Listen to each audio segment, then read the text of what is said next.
Mee TV news కి స్వాగతం. Tirupati SV గోశాలను పరిశీలించిన సిపిఐ జాతీయ కార్యదర్శి నారాయణ గోవుల మృతి చెందిన మాట వాస్తవమే, బాధ్యులైన సిబ్బంది అధికారులపై చర్యలు తీసుకోవాలని డిమాండ్. సిపిఐ నారాయణ ఇప్పుడైనా కూటమి గవర్నమెంట్ జవాబు ఏం చెప్తుంది చూద్దాం.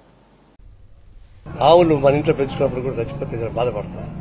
అట్లాంటిది తిరుమల దేవస్థానం ఆధ్వర్యంలో ఉన్నటువంటి ఈ ఇన్స్టిట్యూషన్ లో గోవులను కూడా కాపాడలేకపోతున్నారా, వాటిని సంరక్షించలేకపోతున్నారా, దానికి ఆహారం పెట్టలేకపోతున్నారా, వైద్య సమస్య చేయలేకపోతున్నారా అనేటువంటి ప్రశ్నలు మా మీద చాలా వచ్చాయి. అందుకనే నేను దీన్ని ప్రత్యేకంగా దీన్ని చూడాలని చెప్పేసి వచ్చాను. వాస్తవాలు తెలుసుకోవాలి, ప్రపంచం వాళ్ళకి తెలియజేయాలి. చెడు ఉంటే చెడు గురించి చెప్పడం, దాన్ని పరిష్కారం చేసుకోవాలి. మంచి ఉంటే దాన్ని ఇంకా ప్రోత్సహించాలి. ఎప్పుడైనా విమర్శ ఎట్లున్నారంటే జరిగిన తప్పును సరిదిద్దుకుంటూ భవిష్యత్తులో ముందుకు పోయే పద్ధతి ఉండాలి తప్ప నేను ఇంతతో నాశనం చేసేయాలి, కూని చేసేయాలి, ఖతం చేయలేటువంటి దురుద్దేశం ఉండాలని మంచిది కాదు.